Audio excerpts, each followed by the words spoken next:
우리는 지난 시간에 스트레스를 더 크게 만드는 내적 스트레스에 대해서 이야기했습니다. 내적 스트레스를 악화시키는 사고방식 3가지와 행동방식 3가지를 말씀드렸는데요. 그럼 이런 스트레스, 실제 하는 스트레스든 상상하는 스트레스든 그리고 외적인 스트레스든 내가 만들어내는 내적인 스트레스든 아니면 육체적 스트레스든 또 정신적 스트레스든 어쨌든 이런 스트레스 상황에서 어떻게 이게 병으로 연결이 될까? 스트레스 받으면 우리 몸속에서 도대체 어떤 일이 일어날까? 궁금해하실 것 같아서 제가 오늘은 이런 스트레스를 받으면 우리 몸속에서 일어나는 일들에 대해서 말씀드려 보겠습니다.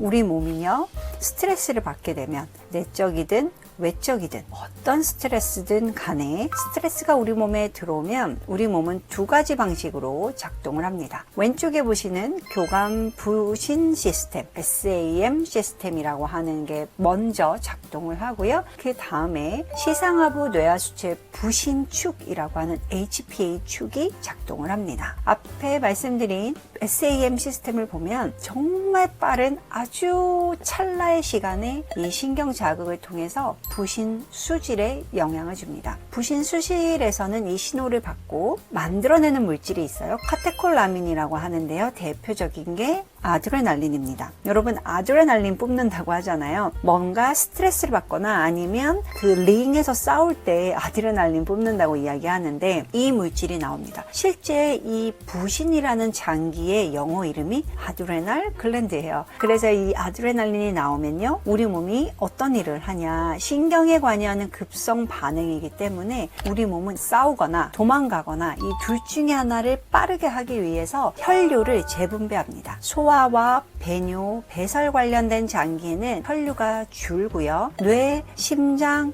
근육, 폐 이런 데 혈류량이 증가합니다. 상당히 상식적인 거죠. 만약에 예를 들어 싸우거나 도망가거나 이렇게 해야 되는 상황에 배가 고프거나 소변이 마렵거나 이러면 이상하잖아요. 당연히 비뇨기계와 소화기계에는 혈류가 가지 않습니다. 혈류가 적게 흐르고요. 또 간에서는 에너지를 만들기 위해서 저장된 글리코겐을 뽀개서 포도당으로 만들고 이를 혈중으로 보내죠. 그래서 혈중, 포도당이 상승하고요. 여러분들 그 스트레스 너무 많이 늘 받으시는 분들이 당뇨가 빨리 옵니다. 그 이유 중에 하나가 바로 이 아드레날린 때문이에요. 그리고 폐는 기관지가 확장돼서 숨을 한번 쉴 때 산소를 더 빨리 많이 받아들이게 만들고요. 뇌도 긴장을 해서 아주 명료해집니다. 급성 반응일 때는 이게 아주 좋은 상태일 수 있는데 우리 현대사회에서 이게 반복이 되면 병적으로 바뀔 수 있는 거죠. 그래서 이렇게 급성으로 반응을 하고 이것을 보완하기 위해서 아까 말씀드린 HPA축, 요건 호르몬계인데요. 호르몬이 또 방출이 됩니다. 호르몬 작용을 통해서 뇌하수체 전엽에서는 ACTH라고 하는 호르몬이 나와요. 그리고 혈류를 타고 얘는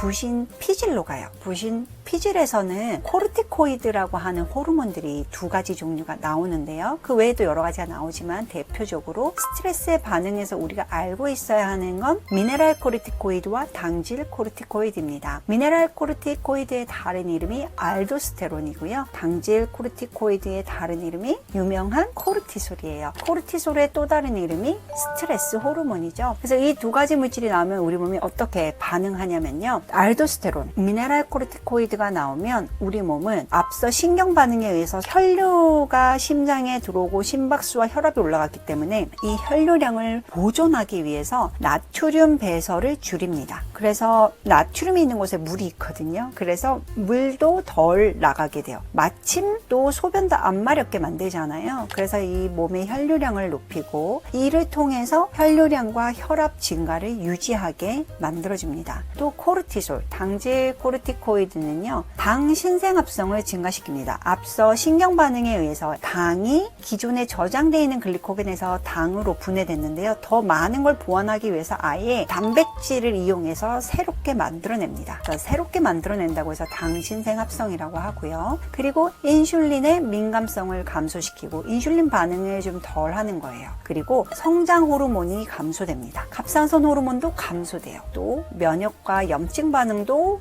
억제시키고요. 이 모든 것들, 그러니까 인슐린, 성장 호르몬, 갑상선 호르몬들은 뭔가 약간 웰빙과 관련이 있는 거거든요. 근데 지금 스트레스는 우리 몸의 생존과 관련이 있다고 생각하기 때문에 생존 외의 부수적인 것들을 다 억제한다고 생각하시면 됩니다. 또 이 에너지 보충을 하기 위해서 지방과 단백질의 이동이 증가합니다. 이동이 증가한다는 건 혈류를 통해서 지방과 단백질이 많이 이동을 한다는 얘기예요. 이게 한 번 일어나서 확 올라갔다가 잘 해결돼서 끝! 그러면 아무 상관이 없는데요. 우리나라 현대사회에서의 스트레스라는 건 항상 늘 누적되는 업무 스트레스, 육아 스트레스, 금전적인 문제 이렇게 오래오래 가는 것들이잖아요. 그래서 이로 인해서 이런 호르몬과 신경이 장기간으로 있다 보니까 환자분들 중에는 두근거림, 심장 통증 이런 것들을 겪는 경우도 있고요. 또 당뇨가 오는 경우가 있고 면역 기능이 떨어지고 또 체력이 떨어지고 노화가 촉진되는 경우가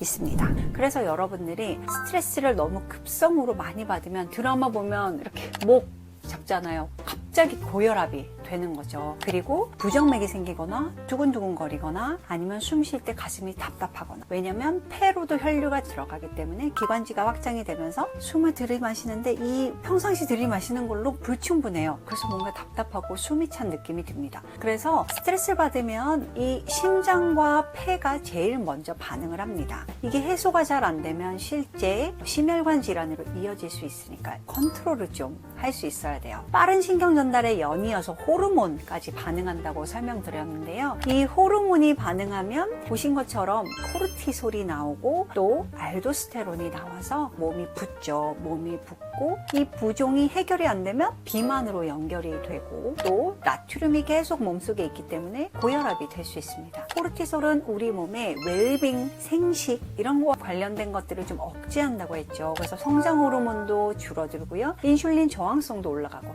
그러니까 인슐린 민감성이 떨어지고 또 면역이 억제가 됩니다. 그러다 보니까 이런 부분이 만성 스트레스에 노출이 되면 계속 기능이 떨어져서 몸이 어딘가 항상 피곤하고 힘들고 기력이 없고 활력이 떨어지는 느낌이 들죠. 이런 상태에서는 사실 건강검진하면 다 괜찮게 나와요. 그런데 나는 너무 힘든 그런 상태가 되는 겁니다. 또 코르티솔이 또 하나 당을 올리기 때문에요. 당 조절이 잘 안 돼요. 그리고 혈당이 많이 올라가는 분들이 대부분 스트레스가 하나의 원인인 경우가 많이 있습니다. 또 이 스트레스 관리를 정말 잘 하셔야 되거든요. 제가 다음 시간에는 알도스테론 그리고 코르티솔 또 더 전 단계인 아드레날린을 어떻게 하면 좋은 정도, 활력을 유지하지만 피곤하지 않은 정도로 유지할 수 있는지 방법을 한번 알려드리도록 하겠습니다. 감사합니다. 건강하세요.